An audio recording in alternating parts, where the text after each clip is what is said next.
Season 2, Episode 3. Today we have Justin Yes. from many hats, man of many hats.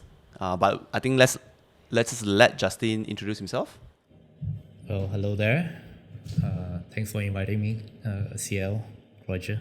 Yes. Hi, I'm Justin, 18 years in digital marketing. Not 18 years old. Not to be confused with 18 years old. No, but if you think I am, so be it. I've been across various industries, ranging from banking with HSBC, the likes of HSBC. Yep. Right, electronics and tech giant Sony, and most recently, I've done 3 years with Touch and Go e-wallet, within the fintech industry. Yep. But you're also a... But I am also a running my own agency, digital marketing agency, yes. And heading marketing for a recruitment platform or a startup. Right. Like I said, a man of many hats. And many things. A father as well. Yeah. 2 kids, right? 2 kids and 2 fur kids. Oh my God. Oh, I was going to say like 2 kids and what else can you have? Okay, and abang Tesla. Okay. So today we're going to be talking about like performance marketing, right? Mostly because I think that's where we're all coming from. So what's your background in it? Other than the fact that you run an agency, what's the background? Where did it all start? Yeah, I think back in the early days, you wouldn't have heard of this term called performance marketing. Right? I mean, it's just so new. Digital marketing is just so new to the industries, right? Yeah. Where everybody was just like, oh, should we be venturing into digital marketing? Should we have our own social media sites? Websites were an easy kind of solution to it, as in like, okay, it's only a one-way communication. Mm-hmm. Everybody just looks at it as if it is a flyer or a brochure of what my company represents or what products and offerings I have. But that's the extent of it. And then when social media kicks in, it opens up another kind of worry for them, because it's like, oh, it's a channel where consumers are able to sound their opinions, their thoughts, their comments. And so a lot of companies at the very start were very, very kind of skeptical about going into social media and like venturing into digital marketing, and performance marketing really kicked in when I think a lot of the whole data tracking capability comes about. Yep. So I think advancement into Google Analytics and other third-party tracking tools that come about. How did you get into it though? I got into it. So the funny thing is, I started my career off as a corporate comm. Okay, yeah. Corporate comms, handling mostly internal comms, media relations, and I didn't like it. Not very performance. Not very performance. I didn't like kind of that whole servicing the media industry side of it.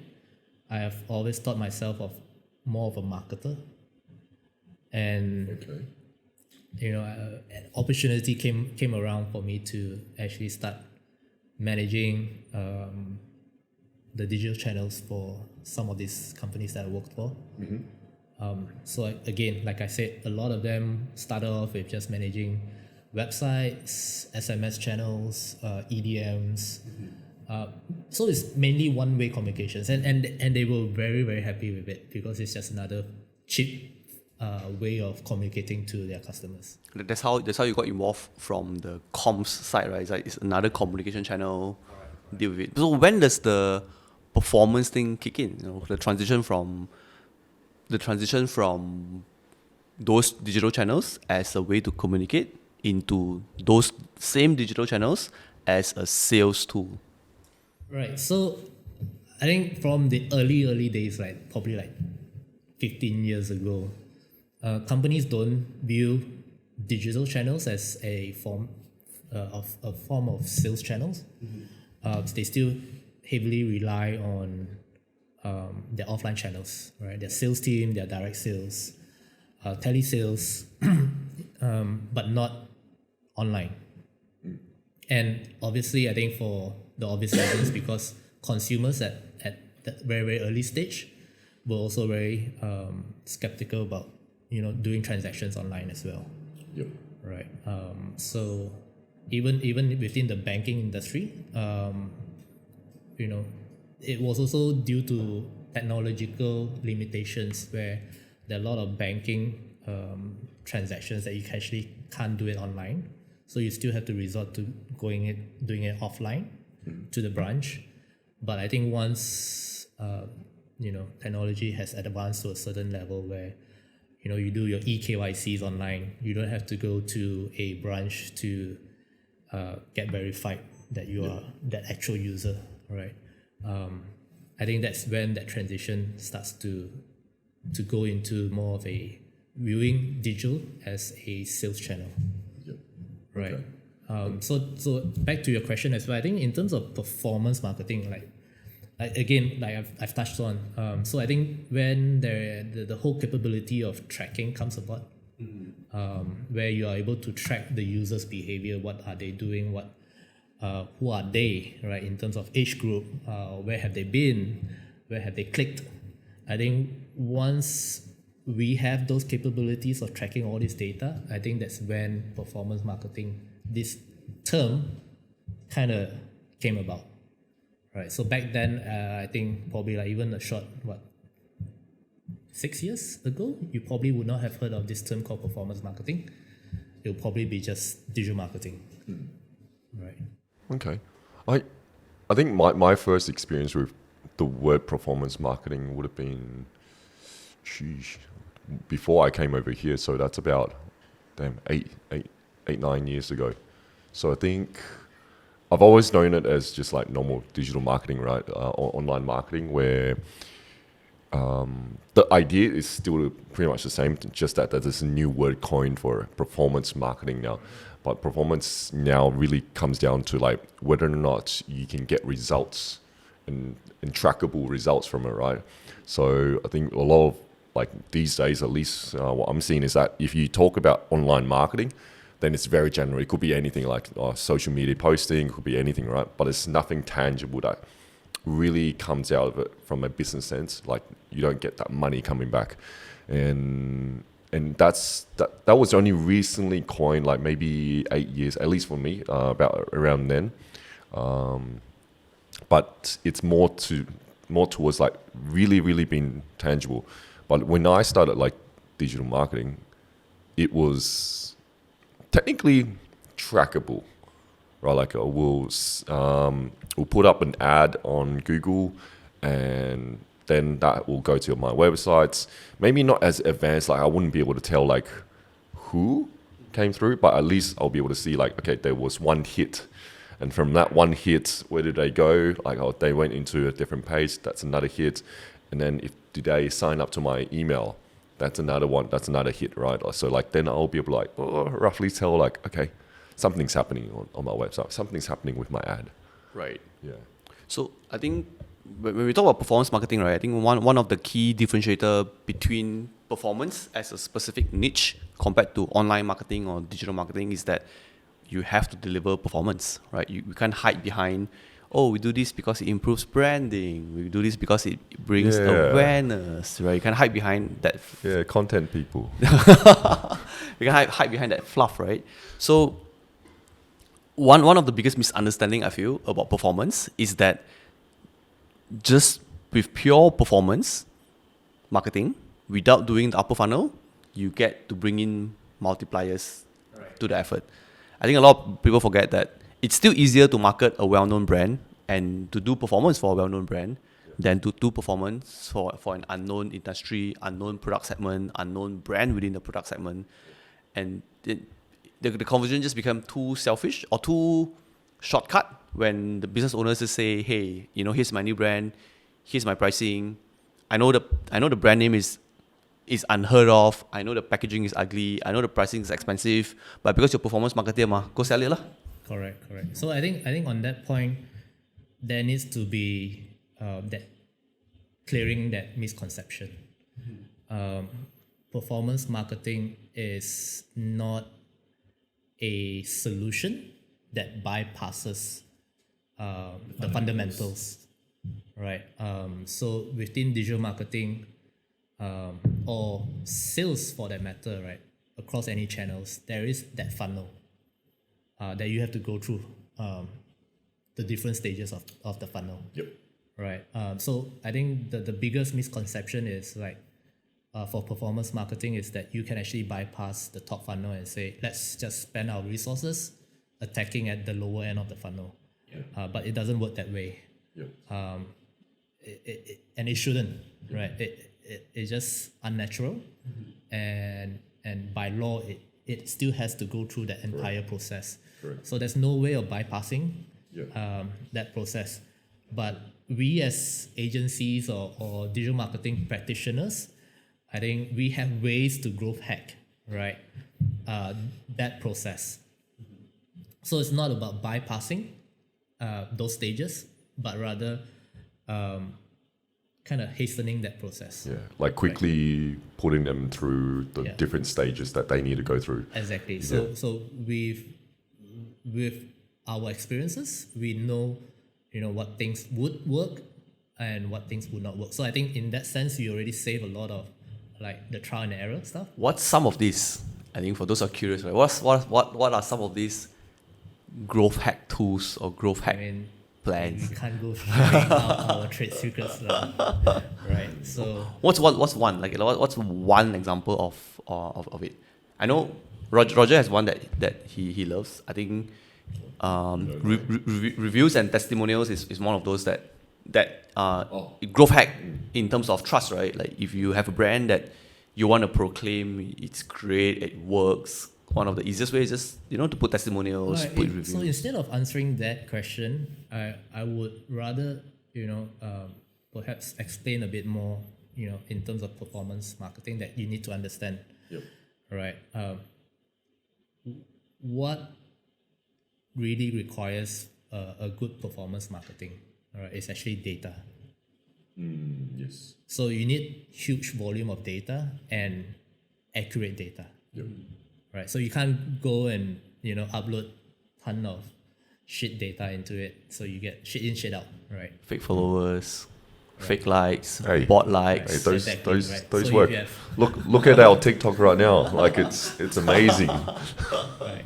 So you need shit ton of data, right? Accurate data, and with data, then you actually are able to make sense of it and actually pinpoint the right audience group.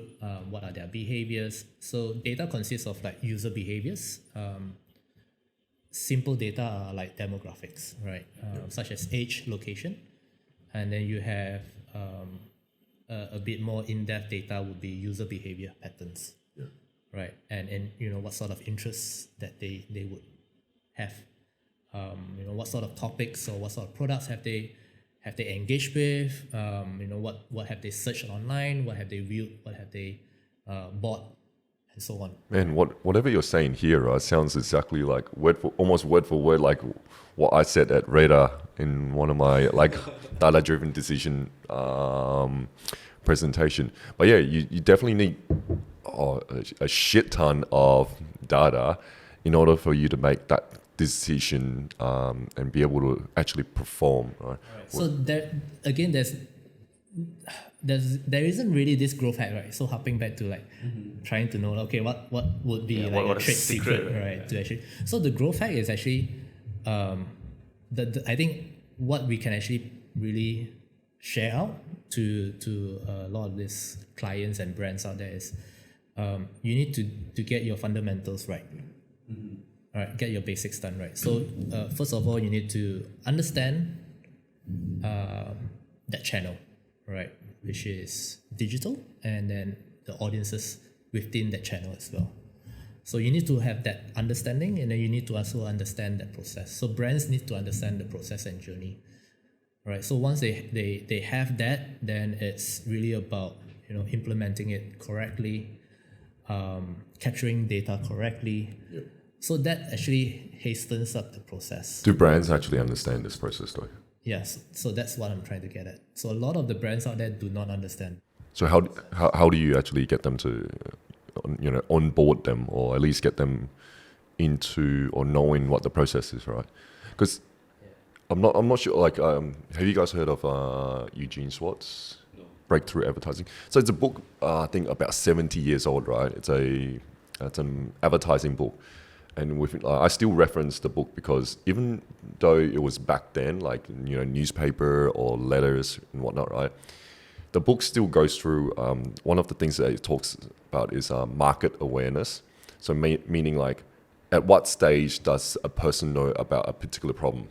Also, for example, right, maybe I don't have a problem, so your ads, when it comes to me, needs to be creating that problem, agitating that problem for me, right? Showing that there is a problem. Maybe I already know the problem. Now I'm looking for a solution. So then your ad will be very different to that market segment, right? So I think it's very similar in what we call the funnel these days, where we're creating awareness, interest, and desires, and then obviously converting them, right? But a lot of brands don't actually know this. And this is like a 70-year-old concept, right? It's not new. It's just no one knows about it. Yes. Yes, I think, and then another point that I wanted to raise up is, so we have data, right? So for example, if you have your fundamentals done right, you're capturing good data, accurate data.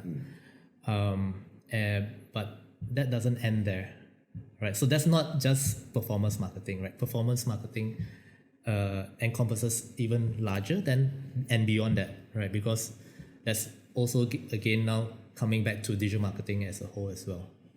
And this is where creative and copywriting comes in, because you can have data, you can actually set up your ads right. The right channels. Is it YouTube? Is it Facebook? Within Facebook, is it video ads? Is it carousel ads? Right. You have so many different ad inventories. Specifically targeting certain segments of the audiences. So you've done that right, but then what's next, right? So performance marketing doesn't end there, because there are other elements that needs to come in play. So creative, copywriting, and also A/B testing. So A/B test is also another misconception where people just relate performance marketing as A/B tests. But from a surface, but from I think a lot of them just understand it at a surface level.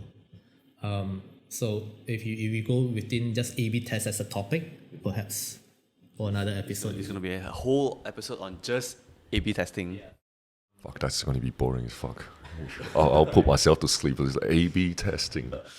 But again, A/B test is also part and parcel of performance marketing as well. Right. So I think right now, particularly for this episode today, I think it's going to be a bit more general on performance marketing, right? Yeah, I think it's really to demystify what performance actually is, right? And I mentioned just now, one of the things that your clients wanted or always ask about is, can I just do performance? If it's unknown product, unknown price, ridiculous pricing, can I just do performance? And the answer is no. You've got to still go through the funnel, and like you mentioned, like the funnel has been there for 70 years, more than 70 years, and arguably a lot of marketers today are not even aware of that funnels and how to apply it for their business. And that's because everybody thinks they can be a marketeer, right? If you ask someone what's the qualification to become a marketeer, seems like anyone can be a marketeer. We don't really filter good marketeers from bad marketeers,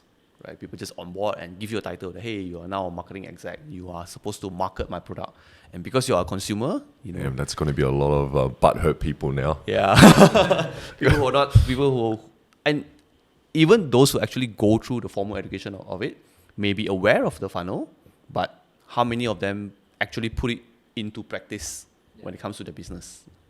When it comes to having really strong discipline, making sure that you put in those fundamentals and the discipline to week in, week out, Challenge it and review carry it. out those best practices, right? How do you convince a customer or a client to say like this is the process that needs to happen? Like, It's the full funnel. yeah, I have my way, so I want to hear like how you guys would do it. Like, how would you tell a client?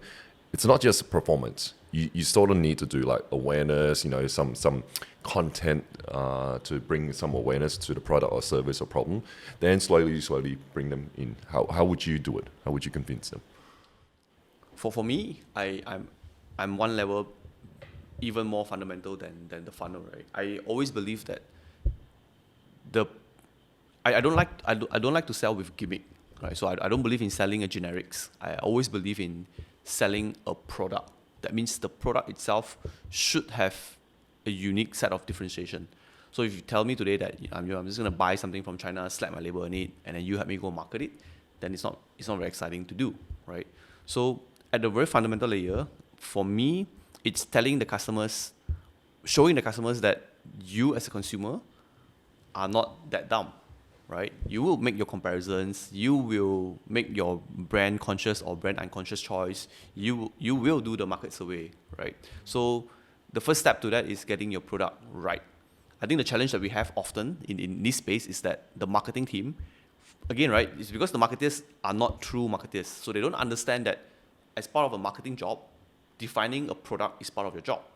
Defining the pricing is part of your job. But because of the corporate structure of how brand work, a lot of marketers actually can't decide price. They're like, how is the price set? Oh, someone up top there set the price, but you are the marketeer. Who sets the price if it's not the marketeer? Oh, because we have a commercial team that does it. Great. So if the marketing team doesn't know the market price and you take a commercial team to set the price, how do you know it's right? And what's your influence in it? So immediately you ignore a huge chunk of your job, which is pricing, right? And then when you talk about product, you say, oh, we have our head of products. They are the ones looking at product market fit. They are the ones defining the features. They are the one that's doing all these things. And great. So then you are also not doing product, which is another fundamental sector inside marketing, right? Yeah. So if marketing doesn't feed back into pricing and marketing doesn't feed back into product, then marketing really only do two things, right? They only do advertising and promotion. You're being forced to sell a product that you didn't help define and you didn't help set the price at. Sure. I think marketing has always been like all of that, right? Like pricing the products and whatnot. Like even if you go to university, they teach you the 4 Ps or the 7 Ps or whatever, right?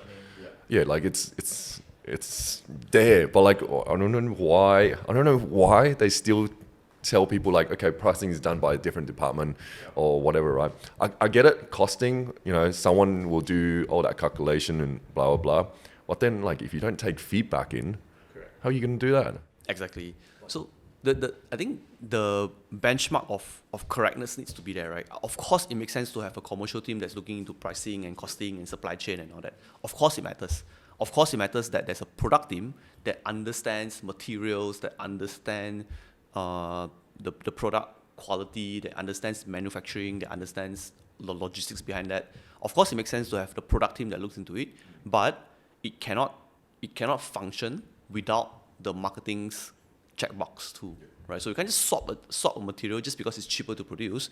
We have to understand the feedback from the market, right, or the impact to the marketing team. And sometimes it makes sense to have a product feature that doesn't make sense from a commercial point of view, that doesn't make sense from a product development point of view, but makes absolute sense in the marketing point of view, right? So then how do we create that balance if you segregate it in silo, right? Yeah. What about you, Justin? How would you sell this? How would you sell the idea of performance marketing, but you need to include awareness and all that BS? Probably, due to a lot of luck on my part, right? So I've got clients that are patient enough. They would hear me out in terms of kind of explaining to them. So kind of educating them, right? What is that process? What is performance marketing? And what is that process, that journey? Yep. I think once they have a good grasp of that term, performance marketing, and what it entails, yep. they jump on board, right, to that idea, and probably a lack of a better word, a leap of faith, right, because they have that understanding.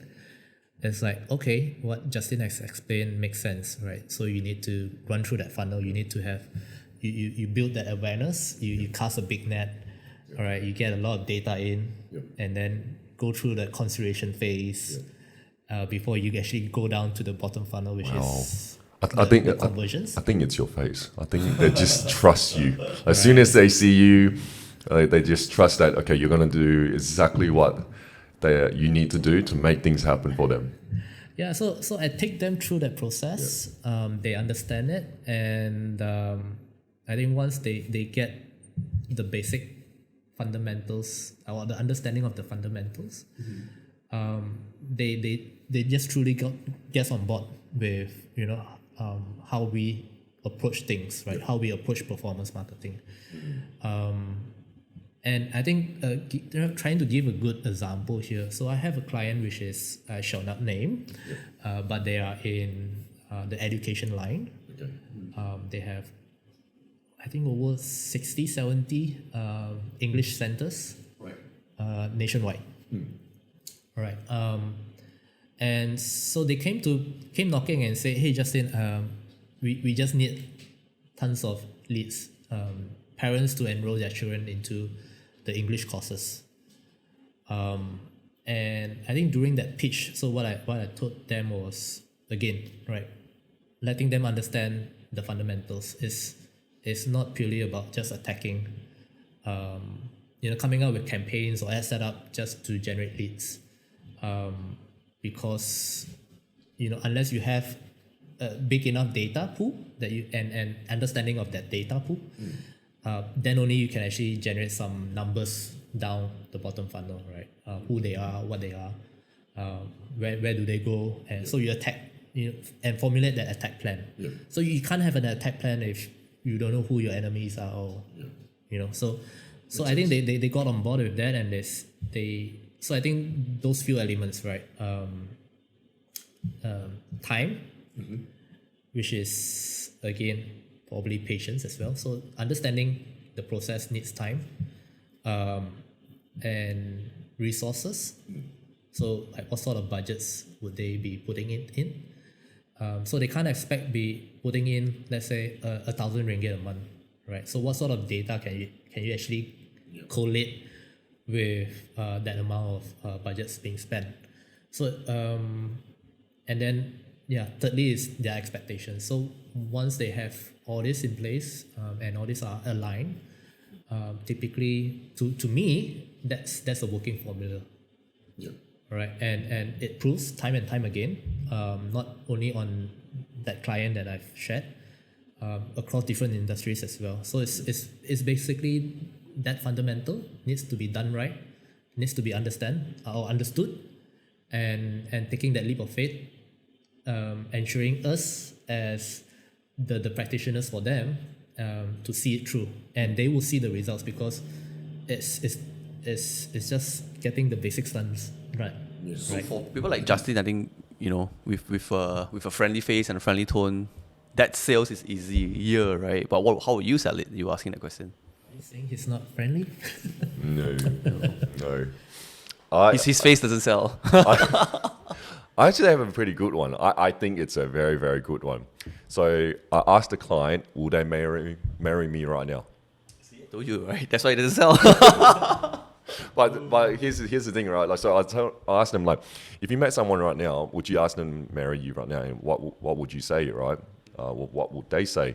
And usually it's going to be no, because asking someone to marry you is going to be the conversion part. That's what we're chasing. We all want that, but it's not how you get there, right? So how you get there is like you first need to, obviously expose yourself, decently by putting yourself on like dating apps or whatever. So you're building awareness. So people see you, people know you. Then you need to build some interest, which, you're telling people what you do and, what you like. And obviously from there, you go on a few dates, right? Spend time together, get to know each other. You get your first conversion, a small conversion like a coffee date. And then you get a bigger conversion, a dinner date. Then maybe you go home and do stuff, and then that's another conversion, right? Add to cart. Yes, add to cart. Yeah, that's it.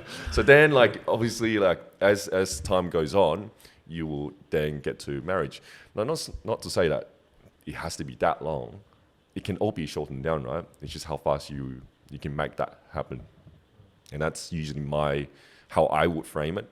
And I think that's an easy way for them to understand that, shit, okay, I can't just make someone marry me straight away, right? Yeah, I think that's a very, very good tip. That's a very, very good tip, because once you put it in that perspective, it's easier for you to see that you have to have the right product, right? As a product, it has to make sense, right? You're not going to marry the wrong person. Yeah. You know, in terms of pricing, it has to make sense. You're not going to sacrifice, there's only that much you will sacrifice for that kind of value. And then the whole funnel makes sense, right? The awareness, interest, and all that makes sense. I think client just wants arranged marriage. Yeah. They just want like, can you find me a customer in like just make it happen? Yeah. Sounds like a bright order, you know. It's like I have this criteria. Supermodel. Yeah, pretty much, bro. For free. Speaking of for free, another misunderstanding that people had about performance is guaranteed performance, right? So have you had clients asking you to guarantee them performance? Hey, you know, I follow your process, I listen to you, I do whatever you want me to do, but I want you to guarantee me performance. We guarantee your performance. Yeah, I mean, we've come across clients that, you know, they are quite Result oriented. But that's because they don't understand the process. Again, Are they usually China men? So racist. I shall not go there. But yeah, I mean, I think, but they tend to loosen up, right? Well, at least on my part, the moment they start, because I take them through, like, every client, right? Be it the Chinaman client or big corporates clients as well. We take them through that process, that whole education process, and I think about results. So you're talking about results, right? So it's all about data collection. To me, again, it's about data collection as well. So having bad results, the first thing that comes to mind is like, oh, you guys are rubbish. Never heard of that before. Right. So if the results are bad, you know, then they'll say, you guys are rubbish. You know, I'm going to be considering hiring a different agency to take it on. So toxic. I'm going to dump you already. But there's someone else better out there. So probably they felt catfish, right? Yeah. See? Yeah. All right. But again, it's all about the process, understanding the process, and having bad results is part of the process as well. But it's about what you do with those data, right? So a bad data that comes in, as in a bad result data that comes in, can be analyzed and can be actually turned into something good as well. Absolutely. Right? Because then you can actually understand the market better. Like, why is it not happening? Because right. So when you implement the good fundamentals, the best practices, and you document it well, and very, very organized, and that's how we do it. Small plug. Yeah. Right. And that's where you can actually pinpoint what went wrong, and like, okay, so then why did it went wrong, right? Was it not a perfect audience match? Was it the copywriting? Was it the creative? So all these different elements we are able to tell, and I think that's something which a lot of marketers miss out there, because they will just think it as a whole, the campaign as a whole did not do well. Yeah. Right. True. Instead of, you know, kind of dissecting the elements within that campaign, right? Because it may not be the entire campaign that did not went well. It could be just that one element within the campaign. So I think just to be fair to the client side as well, it sounded like the performance agencies can do no wrong, right? But we all know that there is a difference between a good performance agency, an average performance agency, and not a performance agency, right? So how can a client judge? Because you haven't started work, everyone is coming to me pitching the same process. How can a client judge who is a good person for me to work with? Who's a good agency for me to work with? Actually, I get asked that question as well from the client, because when I bring them through that process, then they'll be like, well, I can't be taking that leap of faith with you if it's like 3 months down the road and you still don't get results for me, Yeah. right? And typically this is how we do things, right? Is why digital marketing is more favorable than a lot of your offline marketing is because how fast we can actually turn around. So it's, But what if the client has decided, I'm definitely going to go digital, just why you? yeah. So what I was getting at was if you constantly look into data and the results and how is your campaigns are performing, and the very first sign of it going south is how proactive you are to then pivot those changes, right? And if you've kind of done it in a very systematically way or very organized way, then you actually have plan B and C already waiting in the wings, right? The moment this goes south, because for example, plan A in pre-launch campaign, you done your analytical work and it's like, okay, that all the numbers adds up. Plan A seems to be the best way to go forward, right? Yep. But it's nothing is guaranteed in life, Yep. right? So when it does go south, you have plan B and plan C waiting in line, and it's actually about how fast you kind of make those changes, put those changes in place, so that it stops going south, right? And does a reversal, goes to according back to bring the train back to the within the rails, right? So I think that's differentiate between a good performance marketer and one that claims to be a performance marketer, because a performance marketer would be constantly looking at data, constantly making those minor changes, squeezing every single cent out of your marketing dollar, right? And that's continuously optimizing your ads and whatnot. How would you choose? How would you choose if you are the client? I was going to ask you this. You were because you were the client once.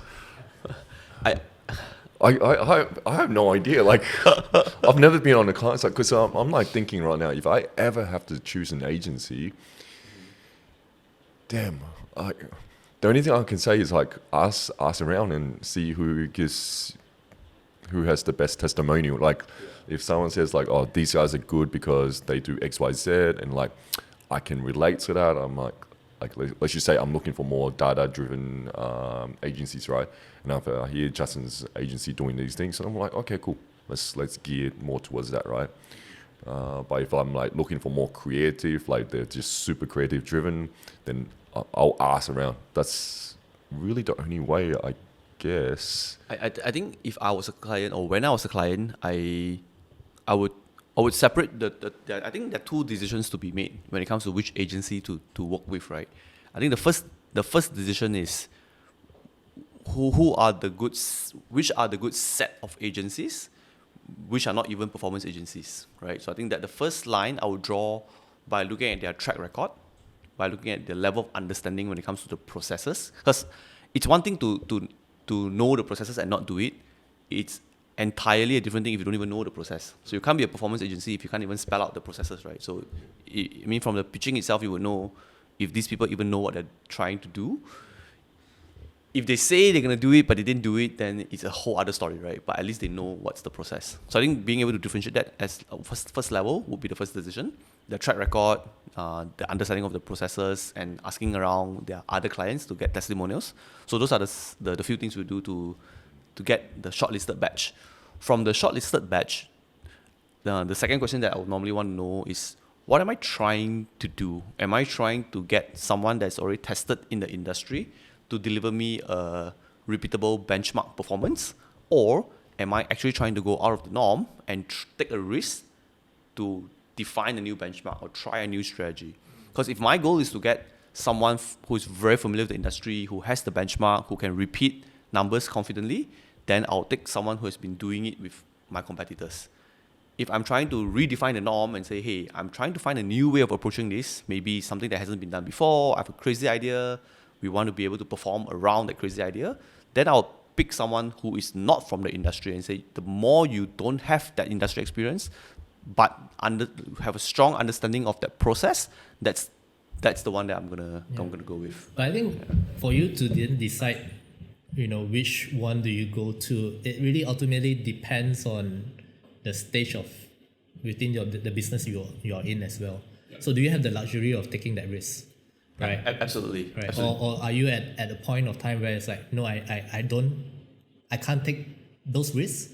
I need to go with things that are Safer, tested, proven. Yeah. Right. So this is, I think, the third myth that I wanted to bring up, right? That safe, tested, proven is not necessarily great. It just means safe, tested, proven, right? I think since we are familiar with the property industry, right, we'll share an example, right? We know that it's safe, tested, proven to hit a CPL of 50 to 100 ringgit. We know that it's safe, tested, proven to get a conversion rate of 1%. We know it's safe, tested, proven to get 8% walk-in. We know it's safe, tested, proven to get a 1% cost per booking. But safe, tested, proven is not necessarily great, right? There are campaigns out there that can achieve numbers way better than that. But those are not safe because it's not repeatable. Those are not tested because not many people do it. Those are not necessarily proven because there's so few people that try it. But it could also potentially be just that perfect storm, right, out of the blue, where you have all these different elements like the market landscape or certain policies that just came to light by the government or things like that, or the bank, So exactly, right. So back to your point, it really depends on your risk appetite. So if you don't have the risk appetite, you should always go for safe, tested, proven because you got no margin for error, and performance is contingent upon your margin of error. So if you come to me today and say, Chanel, I got no margin of error, do it, either do it or die, then I'm not going to propose you something that's risky, which means your investment portfolio is definitely not going to be high ups and high downs. It's going to be safe, tested, proven. But if you come to me today and say, Chanel, you know what, 80% of my portfolio is taken care of. I have 20% of my inventory that I want to try to find a new norm, to try a new method, to try a new strategy, then we risk that 20% of that portfolio. That's sort of how I would think about it. Sorry. So in terms of like selecting that agency, so obviously track record is equally important, but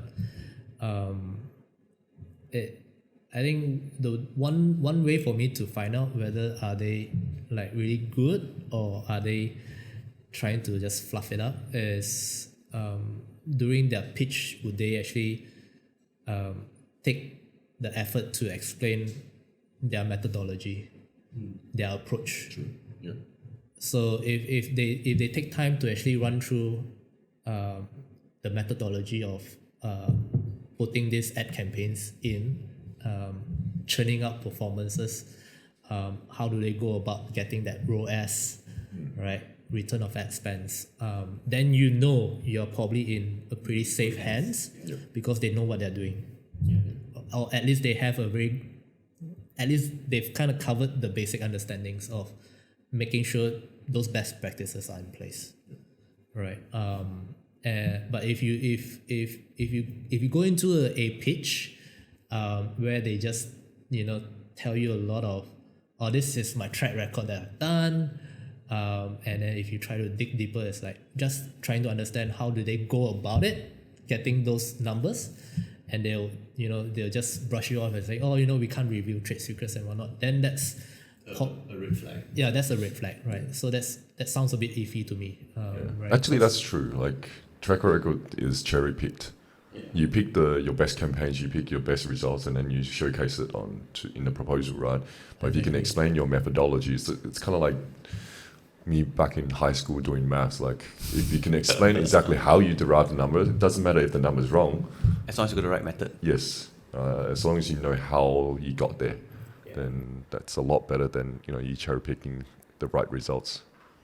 The last myth that I kind of want to go through, maybe not so much of a myth, more of an opinion, right, is that performance marketing is two-sided. The one side of it, which is the bulk of what we spoke about earlier, is the agency side being performance-driven.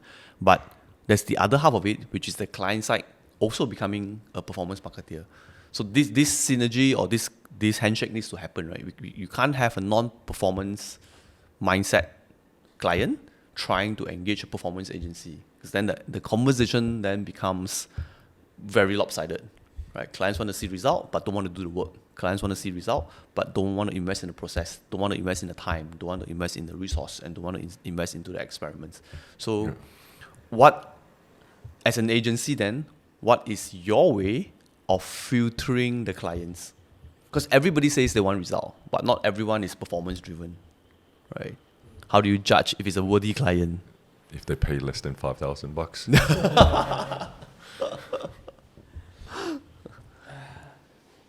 I think it goes back to what Roger highlighted, right? It's that marriage process, right? Yep. Same with the client. So if an agency, we in a certain way we stand our ground because we know certain formula works, or we've come up with a formula that we know works, right? Be it in the banking industry, retail, FMCG, whatever it is, we were able to apply some sort of narrations of that formula across all these industries, and we see Repeatable results. right? So that's where we stand.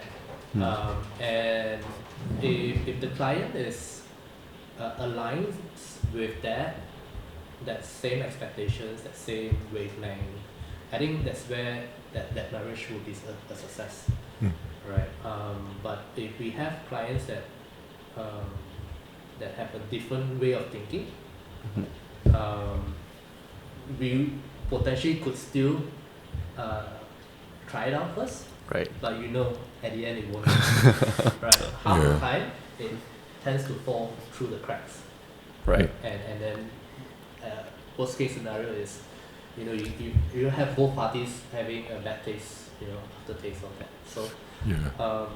So most of the time these days, like even small agencies like mine, we tend to be also quite selective in terms of if we try to understand the clients as well, and if we feel that they are clients that we can work with together because they have all these elements in terms of the patience, and they even have the interest in trying to understand that process, right? Those fundamentals.